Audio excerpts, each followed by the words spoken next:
Paris, du vieux Paris qui sourit.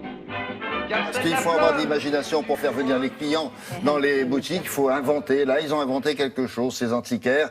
Ils ont inventé une formule. Ça s'appelle comment? 7 jours à Paris, William. 7 jours à Paris. 7 jours à Paris, c'est vraiment le fruit de l'union de 4 associations de marchands. Nocturne Rive Droite, Carré Rive Gauche, Art Saint-Germain-des-Prés et D-Days. Ces 4 associations qui regroupent des antiquaires, des galeristes, toutes sortes de marchands, organisaient jusque-là au mois de juin, chacun de leur côté, leurs événements. Cette année, ils ont eu la bonne idée de s'unir, de se synchroniser, on va dire, pour organiser cette manifestation 7 jours à Paris pour créer une vraie dynamique autour du marché de l'art pendant une semaine. Ça commence lundi. Il y a un endroit précis Alors, délimité? Nocturne Rive Droite, c'est la rue du Faubourg, Saint-Honoré et les rues à côté. Le Carré Rive Gauche, c'est dans le 6e arrondissement. Art Saint-Germain-des-Prés, c'est Saint-Germain. Et puis D-Days, ils sont un petit peu partout. Comment ça se passait autrefois? Ils se succédaient et là, ils ont dit on fait tout en même temps. Voilà, c'est ça. En fait, oui, chacun faisait son petit truc dans son coin. Là, tout va se passer la semaine prochaine. Les expos, donc vous allez découvrir de nouvelles expositions. Vous allez pouvoir assister à des vernissages, à des dédicaces de livres. Et tout ça, ça va durer pendant tout le mois de juin. Mais la semaine de lancement, c'est à partir de lundi. Regardez, nous sommes allés... Ils sont déjà prêts, là? Nous, on a eu le droit en avant-première à voir ce qui se passait la semaine prochaine. Regardez.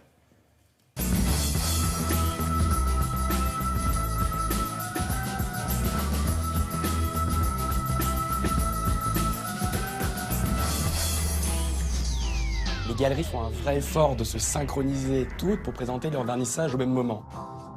Nous, par exemple, à la Galerie Léage, nous sommes spécialisés dans le mobilier du XVIIIe siècle.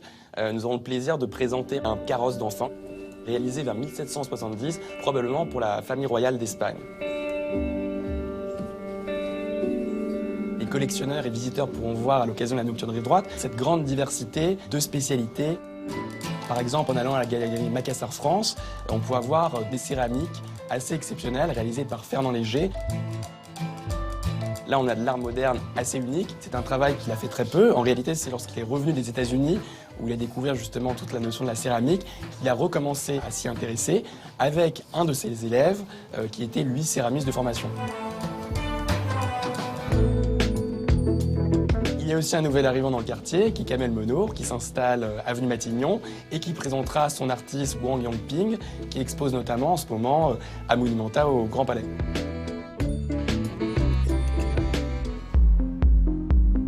Avenue Matignon, il y a la galerie Tornabuoni, qui est spécialisée dans les tableaux modernes et contemporains d'après-guerre italiens, qui présentera une sélection de tableaux réalisés par Piero Dorazio, l'un des pères de l'abstraction.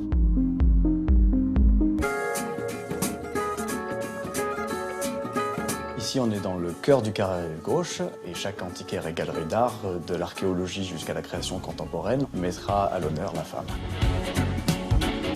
Pour cette exposition, j'ai voulu mettre en avant une sculpture d'une Sainte Catherine qui est de la fin du Moyen-Âge, fin du XVe siècle. Elle est en bois de tilleul, polychromé et doré. C'est une figure de rétable, représentée avec une roue dentée et brisée qui est le symbole de son supplice et de son martyre.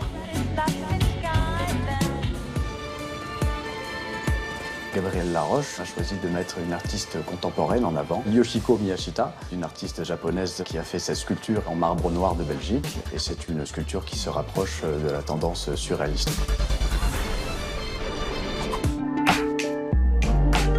Sur le quai Voltaire, il y a aussi la galerie Chevalier qui fait une exposition qui s'intitule « Femmes sur le fil ». Ils vont présenter 5 artistes femmes avec 5 méthodes différentes de tissage de fil qui plus est. La galerie Mougin, située rue de Lille, présente une exposition appelée Faïence en fleurs. Cette artiste, Véronique Rivemal, s'est inspirée de 20 fleurs et a créé ainsi 20 vases. Ce sera une véritable explosion de couleurs pour cette exposition printanière.